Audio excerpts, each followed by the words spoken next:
जय हिंद दोस्तों, जय हिंद बच्चों। उम्मीद करता हूँ आज तो बहुत खुश होंगे।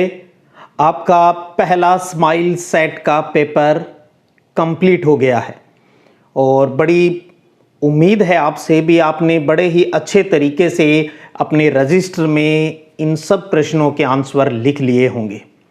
इस चैप्टर में जो अपना पहला चैप्टर है भूगोल का, इसमें बोर्ड परीक्षा के अंतर्गत एक एक लाइन के प्रश्न आने की संभावना रहती है। एक चीज़ मैं और आपको बता दूं, बहुत से बच्चों के बार बार प्रश्न आ रहा है, सर आप ये बता दें कौन सा चैप्टर कितने नंबर का है। मैं एक तो आप सब बच्चों को ये कहना चाहूँगा, आपसे संपर्क का कोई भी बच्चा इस चैनल से जुड़ता है, आप उनको ये जो अपने आप मेरे प्रश्न आपके प्रश्न मेरे जवाब जो सेशन है उसको ज़रूर सुने, क्योंकि उनके बहुत से प्रश्नों के जवाब उसके अंदर मिल जाते हैं। तो मैं ये बात इसलिए एक बार नहीं कह रहा क्योंकि आपको पता है भी 40% सिलेबस है वो कम होने की संभावना है। तो वो जब भी उसकी कोई सूचना आएगी तो उस हिसाब से मार्किंग सिस्टम है वो चैप्टर का चेंज हो जाएगा। इसलिए आप इन अननेसेसरी बातों पर ध्यान नहीं देते हुए हम हमारे चैप्टर वाइज है वो प्रश्न उत्तर है वो अच्छे से तैयार कर रहे हैं और इसका आगाज़ हमने इसी 6 सितंबर से अपनों ने कर दिया है। और अगले संडे को, अब प्रत्येक संडे का रखा है मैंने, अगले संडे को हम सेकंड चैप्टर की टेस्ट सीरीज लेकर आपके सामने रहेंगे। तो आज के इस पहले सेशन को जो अपना टेस्ट सीरीज का पहला सेट पेपर है और स्टार्ट करते हैं, उसके सॉल्यूशन पर बात करते हैं। अगर आपका पूरा प्रश्न अच्छे से सही है आप उसको टिक करके साइड में 1 नंबर दे दीजिएगा, अगर थोड़ा बहुत सही है तो आधा नंबर दे दीजिएगा और मार्क्स दे दीजिएगा। अब ये मत ज़्यादा सोचना सर मेरा इतना सा सही है इतने दूं, आपको जो उचित लगे एक बार वो दे दीजिएगा, लास्ट में टोटल कर लीजिएगा और 21 तारीख के बाद अपने टीचर के साइन करवाने की कोशिश कीजिएगा। लेकिन मुझे सूचना आप जरूर देंगे, आप अपने नंबर मुझे जरूर बताएंगे। और कैसे बताएंगे, आप इसी वीडियो के कमेंट बॉक्स में जाकर आप अपना नाम लिखकर अपने अंक जरूर मुझे बताएंगे आपके कितने नंबर आए हैं। आप नंबर उतने बताइए जितने आपको आ रहे हैं। हमें दूसरों के सामने हीरो नहीं बनना है, हमें खुद के लिए खुद के सामने हीरो बनना है। तो आप प्रोग्रेस जैसे जैसे करते रहें, अपने आप को भी बताते रहें भी हाँ मैंने इतना इस टेस्ट में लिया है, अगले टेस्ट में मुझे इससे ज़्यादा लेना है। तो अब मैं चाहता हूँ प्रश्न उत्तर पर ही डायरेक्ट बात स्टार्ट हो और स्टार्ट करते हैं। आप भी अपनी कॉपी खोल लें और चेक करते रहें भी आपने किस तरीके से आंसर लिखा है, क्या लिखना चाहिए था। तो देखिएगा, पहला प्रश्न है आपका, सैंपल के अनुसार मानव भूगोल को परिभाषित कीजिए। ये पहला प्रश्न था सेट फर्स्ट पेपर ज्योग्राफी का, भी सैंपल के अनुसार मानव भूगोल की परिभाषा आपको देनी है। तो परिभाषा क्या है इसकी परिभाषा है मानव भूगोल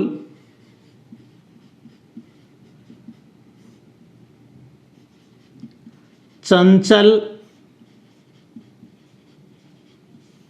मानव और अस्थायी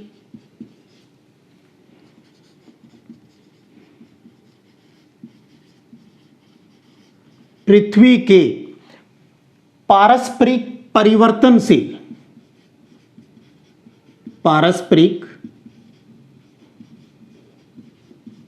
परिवर्तनशील जो संबंध है इनके, उन संबंधों का अध्ययन है। संबंधों का अध्ययन है, यह है एलन सैंपल की मानव भूगोल की परिभाषा। आप चाहें तो पहले आप ये लिख सकते हैं सैंपल के अनुसार मानव भूगोल की परिभाषा, और उसके बाद फिर आप ये लिख दीजिएगा भी मानव भूगोल है वो चंचल मानव। तो सैंपल क्या है, चंचल है। चंचल मैंने पहले वीडियो क्लासेस में भी ये चीजें बताई आपको याद रखने के लिए। चंचल मानव और अस्थायी, सैंपल है वो चंचल है लेकिन अस्थायी है, ठीक है। तो मानव भूगोल चंचल मानव और अस्थायी प्रकृति के पारस्परिक परिवर्तनशील संबंधों का अध्ययन है। अगर आपने इसने ऐसा आपने लिख दिया है, गुड लगाएं और 1 नंबर अपने आप को दे दें। अब मैं थोड़ा सा बात करूं अपना प्रश्न, मैं चाहता हूं इससे जुड़े हुए कुछ तथ्य भी अपने कर लेते हैं साथ में। सैंपल कौन, बड़ा आपने बहुत प्रश्न पूछे मुझे, मैंने एक जगह गलती से वो कोई लास्ट में रिवीजन में थोड़ा सा इसका देश का नाम गलत बोल गया, तो आपने बड़ी बाट लगाई है वहाँ पर। तो सैंपल कौन है? सैंपल एक तो आपको बताऊं फ्रेडरिक रैटजेल की स्टूडेंट है, और एलन सैंपल है वो कहाँ की है? अमेरिका की है, अमेरिका की है, अमेरिका की है, अमेरिका की है। ये चीज़ आपको अच्छे से याद है, ठीक है। तो एलन सैंपल है वो कहाँ की है? अमेरिका की है, ठीक है। और इसकी जो परिभाषा है वो हमने बात कर ली। दूसरा प्रश्न देखिए, आधुनिक मानव भूगोल के जन्मदाता कौन है? आधुनिक मानव भूगोल, आप पहले क्या लिखेंगे उत्तर में? आप उत्तर पूरा लिखने की आदत डालें। आधुनिक मानव भूगोल के जन्मदाता फ्रेडरिक रैटजेल है, और अगर आप सिर्फ रैटजेल लिखते हो वो भी सही है। तो फ्रेडरिक रैटजेल है वो आधुनिक मानव भूगोल के जनक है, या यूं कहूं अगर आपसे सिर्फ मानव भूगोल का जनक पूछे तब भी आपको फ्रेडरिक रैटजेल का नाम ही लिखना है। और आपको ये भी जानकारी अब होनी चाहिए एक्स्ट्रा भी, रैटजेल है वो कहां के थे? जर्मनी। ये जर्मनी के भूगोलवेता है। और इसके साथ ये तो आधुनिक मानव भूगोल की बात है, अब आपको दिमाग में आ जाना चाहिए, क्योंकि आप इस टेस्ट में 15 प्रश्न है, मैं चाहता हूं इन 15 प्रश्नों के आसपास की बातें भी अब आपके दिमाग में आ जाए, ताकि आप भी प्रश्न बनाना सीख जाए।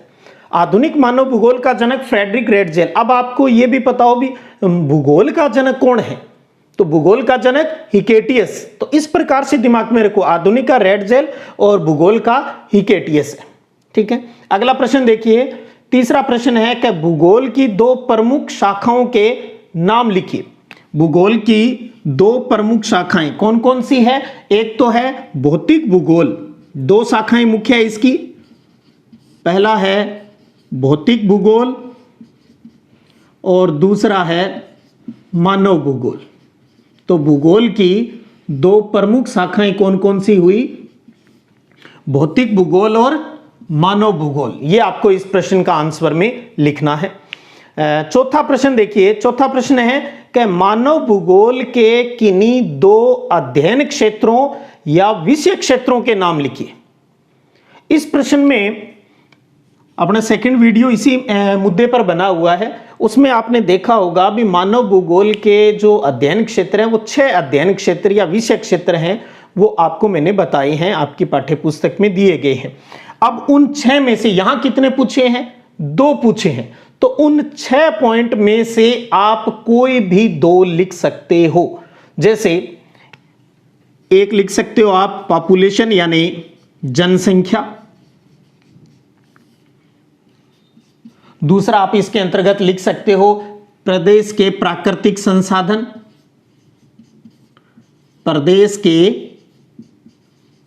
प्राकृतिक संसाधन। इसी प्रकार आप तीसरा आपने पढ़ा है अभी सांस्कृतिक वातावरण का है, चौथा आपने कालिक अनुक्रम का पढ़ा है, पांचवा आपने नियोजन और जो प्रादेशिक संगठन है उसके बारे में पढ़ा है, छठा जो आपका पॉइंट है भी अन्य प्रदेशों के साथ संबंध का है। तो 6 पॉइंट में यहां 2 पूछे, कोई भी 2 आप लिख सकते हो। तो ये 4 प्रश्न। 5वां प्रश्न देखिए कि नवनियतिवाद, रुको और जाओ, स्टॉप एंड गो, नवनियतिवाद रुको और जाओ विचारधारा किस भूगोलवेता ने प्रतिपादित की है? यह अपना 5वां प्रश्न है। तो नवनियतिवाद का जो जनक है वो कौन है? Griffith Taylor. Griffith Taylor, Taylor Taylor Taylor दर्जी, ग्रिफिथ टेलर। टेलर कहां का? दर्जी। अपने टेलर है वो अमेरिका का, ग्रिफिथ टेलर, ग्रिफिथ टेलर। तो ध्यान दीजिएगा, 5वां प्रश्न है आपका, नवनीतिवाद विचारधारा का जनक है वो कौन है? वो ग्रिफिथ टेलर है। और ग्रिफिथ टेलर कहां का है ये आपको याद होना चाहिए। मैंने कहा ना हम एक प्रश्न के आंसर के साथ आसपास वाले भी कर लें, तो आपसे प्रश्न ये भी बन सकता है कि ग्रिफिथ टेलर कहां का भूगोलवेता रहा है? तो वो अमेरिका का है, ग्रिफिथ टेलर अमेरिका का है। और हमने यहां पहला प्रश्न क्या था? एलन सैंपल की परिभाषा पूछी थी मानव भूगोल की, और एलन सैंपल कहां की है? अमेरिका। तो इसका मतलब हम 2 अमेरिका के भूगोलवेता इसमें आ गए हैं। और फ्रेडरिक रैटजेल ये कहां का? जर्मनी का। रेड जेल है वो जर्मनी का, सैंपल और टेलर है, सैंपल टेलर है वो दोनों ही अमेरिका के भूगोलवेता हैं। ठीक है, तो ये पांचवा प्रश्न अपना हो गया नव नियतिवाद रुको और जाओ, जिसके अंतर्गत प्रकृति और मानव है उन दोनों के पारस्परिक संबंधों पर है वो जोर दिया जाता है। ये चीजें आ गई। अब देखिए अगला प्रश्न देखते हैं अपना छठा प्रश्न।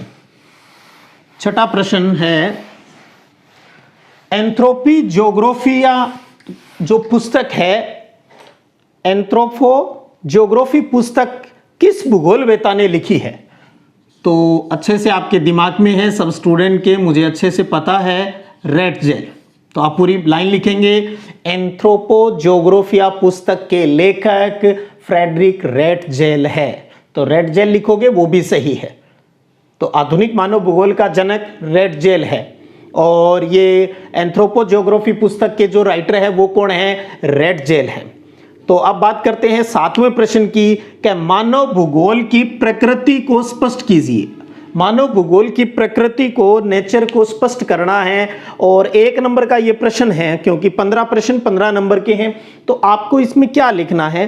प्रकृति, यानी आप पहले लाइन पूरी करेंगे अभी, मानव भूगोल की प्रकृति में मानवीय क्रियाकलाप, मानवीय क्रियाकलाप, और इतना नहीं दिमाग में रहता तो इस पूरे की जगह आप केवल क्या से लिख सकते हो? ह्यूमन लिख सकते हो, सिर्फ मानव भी लिख दीजिए। तो प्रकृति में मानवीय क्रियाकलाप केंद्र बिंदु होता है। तो प्रश्न है अपना मानव भूगोल की प्रकृति, तो मानव भूगोल की प्रकृति में मानवीय क्रियाकलाप केंद्रीय बिंदु है या केंद्र बिंदु होता है, केंद्र बिंदु होता है या है।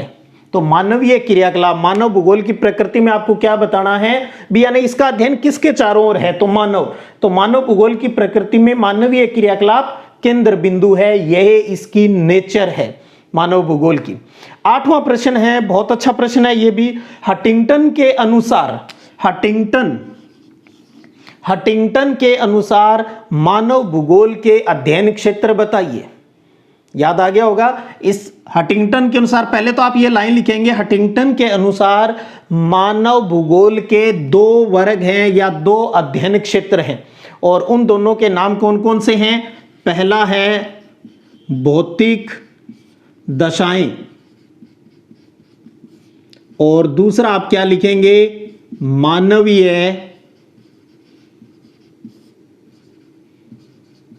अनुक्रिया। तो भौतिक दशाएं और मानवीय अनुक्रिया ये 2 अध्ययन क्षेत्र हैं। किसके अनुसार? ध्यान दीजिएगा, हंटिंगटन के अनुसार है ये, हंटिंगटन के अनुसार, ये हंटिंगटन के अनुसार है, हंटिंगटन। तो 2 हैं, भौतिक दशाएं और मानवीय अनुक्रिया। उसके बाद देखिए 9वां प्रश्न है कि किन्हीं 2 अमेरिकी भूगोलवेताओं के नाम लिखिए। किन्हीं 2 अमेरिकी भूगोलवेताओं के नाम अब इसी पेपर में आ चुके हैं भाई। तो आप क्या लिखेंगे? 2 अमेरिकी भूगोलवेता, हेडिंग बना के उसके आगे 2 नाम लिख दीजिए। कौन से लिखोगे आप? मुख्य कोई भी आप लिख सकते हो, जैसे एलन सैंपल, एलन सैंपल। पूरा नाम नहीं याद रहे तो सैंपल लिख दो या सैंपल लिख दो, एलन सैंपल। दूसरा हमने क्या किया? हमने कहा नवनियतिवाद का जनक, जो विचारधारा दी, सॉरी, ग्रिफिथ टेलर। तो एलन सैंपल, ग्रिफिथ टेलर, और एक ये रहा 8वें में हंटिंगटन, हंटिंगटन, हंटिंगटन। तो 3 तो इसी पेपर में आ गए, और तीनों ही कहां के? अमेरिका के। सैंपल अमेरिका की है, टेलर अमेरिका का है, हंटिंगटन है वो अमेरिका का है। उसके अलावा आप बोमेन का लिख सकते हो, बोमेन का, इसका लिख सकते हो आप, कार्ल सावर का लिख सकते हो, कार्ल सावर। तो Ellen Semple, Taylor, Huntington, Bowman, Carl Sauer, ये सारे भूगोलवेता कहां के हैं? अमेरिका के। अब एक चीज यहां आप समझ लें, आपने इस चैप्टर का 2nd वीडियो अगर देखा होगा तो वहां मैंने इस चीज पर फोकस भी किया, और इस साल बोर्ड में ये आया भी था तो ये प्रश्न ये नहीं है भी जो पिछले बोर्ड में आ गया इसमें नहीं आएगा, वो हमेशा इंपॉर्टेंट रहते हैं। अब आपको इस प्रश्न के साथ साथ क्या समझ में आ जाना चाहिए, अब आपको कम से कम 4 याद करो तो अच्छी बात है, वरना 2 जर्मनी के भूगोल वेता, 2 आपको फ्रांस के भूगोल वेता, 2 आपको अमेरिका के भूगोल वेता और 2 आपको ब्रिटिश इंग्लैंड के भूगोल वेता। तो ये 4 प्रकार की प्रमुख विचारधारा है मानव भूगोल की। इन चारों विचारधाराओं से जुड़े हुए इन 4 देशों के कम से कम आपको 2 भूगोल वेता के नाम अच्छे से दिमाग में रहना चाहिए। तो यानी इस पेपर में अमेरिका का पूछ लिया तो इसका मतलब नहीं है भी आप बस अमेरिका अमेरिका करते जाएं। मैं चाहता हूं जिन बच्चों को ये बात समझ में आ गई, आप अपने दिमाग के स्क्रू है वो अच्छे से खोल लें उन चीजों को भी। अमेरिका तो इसका मतलब 2 जर्मनी के पूछे जा सकते हैं, 2 फ्रांस के पूछे जा सकते हैं, 2 ब्रिटिश यानी इंग्लैंड के पूछे जा सकते हैं, तो वो भी आप साथ में कवर कीजिए। हमें सिर्फ पेपर देना ही नहीं है, पेपर की सिर्फ तैयारी ही नहीं करनी है, हमें हमारे इस दिमाग को एरिया है उसको भी बढ़ाना है, भी प्रश्न किस प्रकार से बन सकते हैं उसको भी समझना है। उसके बाद 10वां प्रश्न देखते हैं। 10वां प्रश्न है आपका, भूगोल का केंद्र बिंदु किसे माना जाता है। अब देखिए भूगोल का केंद्र बिंदु, हमने 7वां प्रश्न किया था कि मानव भूगोल की प्रकृति, उसमें हमने कह दिया मानवीय क्रियाकलाप केंद्र बिंदु है, तो वहां तो मानव भूगोल की बात आ गई। यहां हमने सिर्फ किसकी बात कर रहे हैं, भूगोल का केंद्र बिंदु। इस प्रश्न में हम भूगोल के केंद्र बिंदु की बात कर रहे हैं, तो आप पहले लाइन में लिखेंगे भूगोल का केंद्र बिंदु स्थान है। भूगोल का केंद्र बिंदु आपको जैसे मैंने बताया था भी, जैसे हिस्ट्री में टाइम सेंटर में रहता है, उसी प्रकार ज्योग्राफी में प्रमुख है स्थान। तो भूगोल का केंद्र बिंदु स्थान है, मानव भूगोल का केंद्र बिंदु मानव है, वही उसकी नेचर है, वही उसकी प्रकृति है। तो 10वें प्रश्न का आंसर हुआ स्थान। आप पूरी लाइन लिखेंगे भूगोल का केंद्र बिंदु स्थान होता है।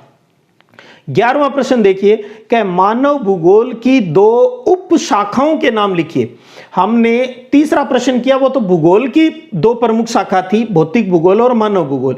यहां 11वां प्रश्न जो आपका है वो मानव भूगोल की 2 उप शाखाओं के नाम की बात कर रहा है। मानव भूगोल की 2 उप शाखाओं की, तो आप सेकंड वीडियो देखेंगे तो उसमें ये सारी चीजें दी गई है, ठीक है, उसमें बहुत सी ब्रांचेस मैंने बताई है। तो आप हेडिंग बना देंगे इसकी, पहले मानव भूगोल की 2 उप शाखा। उसमें अब आप क्या क्या लिख सकते हो, आप लिख सकते हो राजनीतिक भूगोल, पूरी बात लिखेंगे, मैं आपको यहां हिंट बता रहा हूं भी किस प्रकार से। तो आप 1 नंबर लगा के राजनीतिक भूगोल लिख दीजिए। आप लिख सकते हो सामाजिक भूगोल लिख सकते हो, आप आर्थिक भूगोल लिख सकते हो, ठीक है, आप कौन सी चिकित्सा भूगोल, मेडिसिन वाली चिकित्सा भूगोल लिख सकते हो। यानी भूगोल का संबंध है वो सभी सब्जेक्ट से है, तो वही चीजें तो आ रही है, पॉलिटिकल से आ रहा है तो पॉलिटिकल ज्योग्राफी होगी, सामाजिक ज्योग्राफी होगी, आर्थिक इकोनॉमिक से जुड़ी बातें हैं तो आर्थिक भूगोल हो गई, चिकित्सा भूगोल हो गई, इसी प्रकार आप सैन्य भूगोल हो गई, ठीक है। तो आप इस प्रकार, मैंने सेकंड में खूब सारी ब्रांचेस आपको बताई, कोई भी 2 आपको ब्रांच यहां लिखनी है, जो 2 ब्रांच आपने लिख दी वो सही है, ठीक है। तो उसमें आप 2 पूछी है, इसमें तो आधे नंबर की होगी, तो आपको पूरा 1 नंबर है वो मिल जाएगा इसमें। उसके बाद है 12वां प्रश्न देखिएगा। 12वां प्रश्न है कि संभववाद विचारधारा है वो किसने दी। संभववाद विचारधारा किसने दी, तो उनका नाम है विडाल डी लाब्लास। ये नाम तो आपको जरूर, बस आप लिखने का अभ्यास कर लीजिएगा, बहुत ही अच्छे भूगोलवेता हैं। विडाल डी लाब्लास, एक ही नाम है ये भी। तो ये भूगोलवेता हैं जिन्होंने संभववाद, आप लाइन लिखेंगे पहले, संभववाद विचारधारा विडाल डी लाब्लास ने दी। अब यहां एक प्रश्न और आपका अच्छा भी, ये विडाल डी लाब्लास किस देश के हैं, तो फ्रांस के हैं ये, तो यानी फ्रांसीसी भूगोलवेता का नाम आपको यहां पर मिल रहा है। तो आपसे पूछ ले क्या एक फ्रांसीसी भूगोलवेता का नाम बताइए, तो विडाल डी लाब्लास, ठीक है। अगला प्रश्न देखिए, मानव भूगोल के त्रिसंतुलन यानी 3 संतुलन के घटकों के नाम लिखिए। आपकी इच्छा से जो तीसरा पार्ट बनाया था उसमें ये चीजें मैंने वहां ऐड कर दी थी सारी। मानव भूगोल के त्रिसंतुलन घटक है 3, तो उसमें आप पहले आप लिख सकते हो मानव भूगोल के त्रिसंतुलन घटक हैं। एक आप लिख सकते हो इसमें जैविक घटक, दूसरा आप लिख सकते हो अजैविक घटक, और तीसरा है सांस्कृतिक और सामाजिक। तो आप सांस्कृतिक लिख दें एक ही चीज, सांस्कृतिक घटक। तो ये प्रमुख 3 घटक है, इन्हीं का आपस में जो है संतुलन बनाया जाता है। उसके बाद अगला 14वां प्रश्न देखिए, क्या मानव भूगोल की संभववाद विचारधारा में किसे अधिक प्रभावी माना गया है? बहुत अच्छी बात, मानव भूगोल की संभववाद विचारधारा में किसे अधिक महत्वपूर्ण माना गया है। अब इस पेपर में इस प्रश्न में क्या पूछा है, सिर्फ संभववाद की बात की गई है। विसंभववाद में किसकी बात वैल्यू रखती है? तो इसका मतलब हमने कौन कौन सी विचारधारा पढ़ी? हमने नियतिवाद पढ़ा या निश्चयवाद, नियतिवाद, संभववाद और नवनीतिवाद। एक तरीके से अब एक प्रश्न से आपके सामने 2 और प्रश्न बन गए, तो कुल 3 प्रश्न हो गए। प्रश्न क्या बन सकते हैं कि संभववाद विचारधारा में किसे अधिक प्रभावी, ये हो गया। नीतिवाद विचारधारा में कौन अधिक प्रभावी माना जाता है? नवनीतिवाद विचारधारा में किसे अधिक प्रभावी माना गया है? तो पहले तो इस प्रश्न के आंसर पर बात कर लें। आप लिखोगे संभववाद विचारधारा के अंतर्गत मानव को अधिक प्रभावी माना गया है, ये लाइन लिखोगे आप, मानव को अधिक प्रभावी माना गया है। अब आपसे प्रश्न आ जाता या नीतिवाद या निश्चयवाद आ जाता, तो आप क्या लिखते वहां पर? आप वहां मानव की जगह प्रकृति, नेचर लिखते। तो नियतिवाद में प्रकृति को अधिक प्रभावी माना गया है, संभववाद में मानव को अधिक प्रभावी माना गया है। और अगर आपसे प्रश्न आ जाता, अपने था ना नवनीतिवाद, 5वां जो था नवनीतिवाद विचारधारा है, वो किसने दी? ग्रिफिथ टेलर ने दी। तो नवनीतिवाद विचारधारा में कौन अधिक प्रभावी है? तो ध्यान दीजिए, उसके अंतर्गत दोनों का यानी प्रकृति और मानव दोनों के पारस्परिक संबंधों का अधिक प्रभावी माना गया है। तो मानव और प्रकृति के पारस्परिक संबंधों को अधिक प्रभावी माना गया है। किस विचारधारा में? नव निश्चयवाद में या नव नीतिवाद में, या रुको और जाओ विचारधारा के अंतर्गत। ठीक है। और संभववाद में मानव को अधिक प्रभावी माना गया है। तो अब आगे हैं आज का अपना अंतिम जो प्रश्न रहा है, इसमें आपको डेफिनेशन दी गई है। तो अब आप एक तरीके समझिए, पहला प्रश्न क्या था? पहले प्रश्न में आपको कहा गया सैंपल की मानव भूगोल की परिभाषा लिख दे। लास्ट प्रश्न हमने ऐड किया है, भी परिभाषा दे रखी है, आपसे उस व्यक्ति का नाम पूछा है जिसने ये परिभाषा दी है। तो आप समझिएगा, मैंने इस पेपर के अंदर वैरायटी लाने की भी कोशिश की है। तो यानी ये 15 के 15 प्रश्न इस चैप्टर की शान है, आन बान शान है।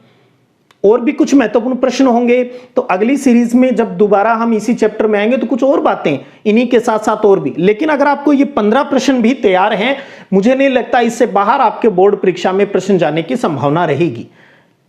तो मैं अलग अलग तरीका भी आपको बता रहा हूं। तो अब इसमें क्या है, परिभाषा जो आपको दी गई है, मानव भूगोल मानव समाजों और धरातल के बीच संबंधों का संश्लेषित अध्ययन है। यह परिभाषा किसने दी? यह आपका 15वां प्रश्न है। तो यह परिभाषा दी आपका जो आधुनिक मानव भूगोल का जो जनक है, फ्रेडरिक रैटजेल ने। तो यह परिभाषा किसकी देन है? फ्रेडरिक रैटजेल। रैटजेल कहां का? जर्मनी का। रैटजेल कहां का? जर्मनी का। तो देखिएगा, ये थे अपने इस पेपर की जो 15 महत्वपूर्ण जो प्रश्न थे इस फर्स्ट चैप्टर के। उम्मीद करता हूं आपने अच्छे से किए होंगे, अच्छे नंबर आपके बने होंगे। आप जल्दी से वीडियो को एक बार पॉज कर ले चाहिए, अपनी टोटल लगा लें, टोटल लगा के और तैयार रहिएगा। मुझे कमेंट करना मत भूलिएगा, आपको मुझे बताना है, आपकी जिम्मेदारी बनती है। इस टीचर्स डे अभी आपने मनाया है, मुझे बहुत विश किया है आपने, उसके लिए आप सबका थैंक यू। आप जीवन में उन्नति के मार्ग पर अग्रसर रहें, आपको जीवन की सारी खुशियां मिले, आपके सपने सच हो, यही दुआ आपका ये टीचर आपके लिए करता है। और मुझे भी बहुत अच्छा लगा मेरे टीचर से बात करके। माय फेवरेट टीचर मेरी साइंस के मैडम मैं उन टीचर्स की बात करना चाहूँगा आज आपके सामने, जिन्होंने मुझे बहुत चेंज किया और एक एवरेज स्टूडेंट के अंदर कुछ लाइफ में करने की ललक पैदा की। मैंने आपको एक दिन, आपको याद है मैंने एक सेशन में कहा था मैं बहुत एवरेज स्टूडेंट था, 7 तक बहुत मार खाता था टीचर से, कमी, थोड़ा लापरवाही। हालांकि पापा मुझे बहुत एक टीचर की तरह ही ट्रीट किया हमेशा। उन्होंने मुझे मैथ अच्छे से सिखाने की कोशिश की, संस्कृत अच्छे से सिखाने की कोशिश की। तो मेरे पापा भी मेरे अच्छे टीचर हैं, उनको भी मैंने हैप्पी टीचर्स डे पे विश किया। और उसके साथ साथ अगर मैं मेरे टीचर्स की बात करता हूँ तो मेरे साइंस की मैम रहे हैं उस टाइम, श्रीमती सुनील लता गुप्ता। मैं मेरी इस मैम का बहुत आभारी हूँ। वो बाद में हिस्ट्री के लेक्चरर, और अभी इसी 31 तारीख को वो हमारे ही हनुमानगढ़ डिस्ट्रिक्ट में पीलीभंगा तहसील है और जिसमें गांव है गोलूवाला, और वहाँ से हिस्ट्री लेक्चरर की पोस्ट से सेवानिवृत्त हुए हैं। बहुत प्राउडफुल फील हुआ मुझे, और मैं बहुत जल्द मेरे मैम से मिल के भी आऊँगा, मैंने उनको कहा भी था। लेकिन जैसे ही सिचुएशन नॉर्मल होती है मैं सबसे पहले मेरी मैम से मिलने जाऊंगा। इसके साथ मेरे इंग्लिश के सर श्री राम जी, अब वो रिटायर हो गए हैं, और उन्होंने बहुत मुझे, चाहे वो कल्चरल एक्टिविटीज़ हो चाहे इंग्लिश की बात हो, बहुत हमेशा। और मैंने 7th क्लास के बाद में लाइफ में अगर थप्पड़ खाया है, प्यारा सा थप्पड़ पूरे स्कूल के सामने, पूरे कैंपस के बीच में और हाफ टाइम के अंदर। मुझे याद है जब मैं 9th क्लास में था, 7th क्लास तक बहुत मार खाई, उसके बाद पूरी 8 क्लास चली गई, 9वीं का सेशन मिड चला गया, लेकिन कभी टीचर्स को मौका ही नहीं दिया। इन टीचर्स ने मुझे इतना चेंज कर दिया था। जब कोई अधिकारी आए हुए थे और हाफ टाइम हो रहा था, घर के लिए जा रहे थे खाना खाने के लिए हाफ टाइम में, और जैसे उन्हें लगा ये मुकेश पढ़ने वाला है तो बुला लिया और मुझे पूछा, हमारी जो कॉन्स्टिट्यूशन थी वो विधानसभा क्षेत्र था, टीबी विधानसभा क्षेत्र लगता था हमारा, और मुझसे बुलाकर पूछ लिया विधायक कौन है। और ये आपका सर तो जानता ही नहीं था क्या विधानसभा होती है, कौन विधायक एमएलए होते हैं, और सर को बड़ी उम्मीद थी भी ये जवाब देगा। जवाब कहाँ से दूँ, पता ही नहीं था कुछ ऐसी चीज़ों का, किताबों की तरफ उस टाइम थोड़ा सा था। तो पूरा एक शानदार प्यारा सा, और मेरी आंखें खुल गई थी, और आई थिंक मुझे उसके बाद खाना खाने की ज़रूरत नहीं पड़ी, इतना भर चुका था। एक करारा सा थप्पड़ आके पड़ा था, आज भी याद करता हूँ। उस थप्पड़ ने भी बहुत कुछ सिखाया मुझे। उस टाइम बड़ा अजीब लगा, पूरे स्कूल के सामने मुझे भी लगा इंसल्ट, जैसे आजकल के बच्चे होते हैं ना, थोड़ा सा कुछ कह दो मेरी तो बेइज्जती हो गई। लेकिन बेटा, और जो भी मेरे दोस्त भी इस पर देख रहे होंगे, सुन रहे होंगे, मेरे साथी अगर कोई सुन रहा होगा, वो जो सबके सामने जो इंसल्ट हुई ना एक स्टूडेंट लाइफ में, वो ही हमारे अंदर चेंज लाती है। आपको शायद ये बात नहीं समझ में आए, या हो सकता है लेट समझ में आए, और हो सकता है बहुत से बच्चों को समझ में आ जाए। आपको सबके सामने आपका टीचर कुछ कह रहा है, इसका मतलब कुछ बात है आप में, कुछ जज्बा है आप में, वो आपसे वो चाहता है जो आप कर नहीं रहे हो, यानी आप जितना कर रहे हो उससे कहीं ज्यादा कैपेबिलिटी आप में, क्षमता आप में है। तब उस टीचर्स को जो सिर्फ आपके फ्यूचर के लिए, उसके आपकी कोई जमीन से मतलब नहीं है, आपके पैसों से, धन दौलत से कोई मतलब नहीं है, उसे लगता है ये लाइफ में कुछ कर सकता है। तो वही प्रॉब्लम जो आपको लगती है टीचर्स को प्रॉब्लम हो गई है, हमें डांटना, सबके सामने ये कहना। इस टीचर्स डे पर मैंने पेपर सोल्व करवा दिया। मैं ये बात आपसे करना चाह रहा था, मन में थी भी मैं आपसे करूं, और अभी टीचर्स डे मनाया है आपने, तो इससे अच्छा सबक क्या होगा। मैं मेरी कमियां लाइफ में जिन टीचर्स का योगदान रहा उनके बारे में बता रहा हूं, और मेरे टीचर मुझसे क्या चाहते थे वो चीज़ मुझे समझ में भी आई, और उसके अकॉर्डिंग मैं चला, तो आज इस रूप में मैं आपके सामने हूं। उसमें मेरे मैथ के टीचर श्री ओम प्रकाश जी लिम्बा, जो अब वही हनुमानगढ़ में भी वो वर्तमान में लेक्चरर है, तो वो उन सबको भी बड़ा प्राउड होता है भी हमारा पढ़ा हुआ स्टूडेंट आज हमारे साथ लेक्चर है, एक प्राध्यापक है। देखिएगा मैं कितना लकी हूँ, मुझे मेरे टीचर्स के साथ ये मंच, ये सिस्टम सारा साझा करने का मौका मिल रहा है। तो मेरे उन सब टीचर्स को जिन्होंने मुझे लाइफ में बहुत बहुत चेंज लाए, मुझे एक सकारात्मक मार्ग दिखाया और मुझे इस काबिल बनाया भी आज मैं आपसे ये इस तरीके से बात कर सकूं, उन सब टीचर्स का बहुत बहुत धन्यवाद। Thank you sir, happy teachers day sir. इस मंच के माध्यम से भी मैं अपने टीचर्स को ये बात कहना चाह रहा हूँ। तो एक चीज़ आप सब बच्चों को आज के इस टीचर्स डे पर मेरी तरफ से एक सबक, आपकी परवरिश मुझे नहीं पता किस प्रकार से हो रही होगी, लेकिन एक चीज़ ध्यान रखिएगा, आपका टीचर कभी आपका बुरा नहीं चाहेगा। आप एक टीचर की आन बान शान हो, अपने टीचर्स का अच्छे से रिस्पेक्ट कीजिएगा और इज्जत बेइज्जती के दौर से बाहर आइएगा। स्टूडेंट लाइफ में हो, स्टूडेंट लाइफ जिएगा, आप जिए अच्छे से और इज्जत बेइज्जती की परवाह नहीं करते हुए आप ये मानिएगा भी हाँ, ये भी शायद मैं कर सकता था, मेरे टीचर को मुझसे उम्मीद थी और मैं कर सकता हूँ, आई कैन डू, मैं कर सकता हूँ। आप और कर सकते हो तभी तो कह रहा है, वरना आपको ही क्यों कहा, आपको ही क्यों कहा, ये भी तो सोच लीजिएगा। आपकी क्लास में तो और बहुत से होंगे, उनको तो नहीं कहा। आसपास में किसी गली जाते हुए को तो टीचर नहीं कहता, आप उसके अपने हो, उसकी जिम्मेदारी बनती है, इसलिए वो आपसे ये बात कहता है, तभी तो उस हक से तो मैं भी तो कह देता हूं आपको। तो उम्मीद करता हूं आपको ये बात समझ में आई होगी। तो ये था आज का अपना smile set self assessment test. आपने अच्छे से अपनी कॉपी जांच कर ली होगी। मुझे मार्क्स इसी वीडियो के कमेंट बॉक्स में आप डाल दीजिएगा अपना नाम और मार्क्स लिखकर, और अगले संडे को हम इसके सेकंड सेशन को लेकर रहेंगे। देखिएगा, हमने स्टार्ट किया अभी आपके सवाल मेरे जवाब। आज का ये पहला वीडियो ऐसा है जो जिसमें मेरे प्रश्न थे और आपके जवाब जो आपने अपनी कॉपी में लिखे हैं और ईमानदारी से मुझे प्रेषित आप कर रहे हो। मैं वेट करूंगा और आपके नंबर आने भी स्टार्ट हो गए हैं, तो आप अच्छे से इसी प्रकार बने रहिएगा।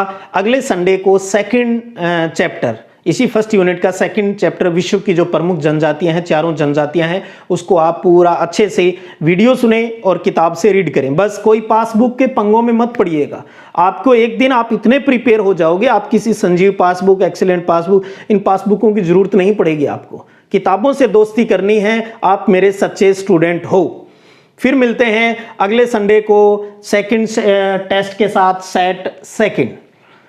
Thank you. जय हिंद, जय भारत।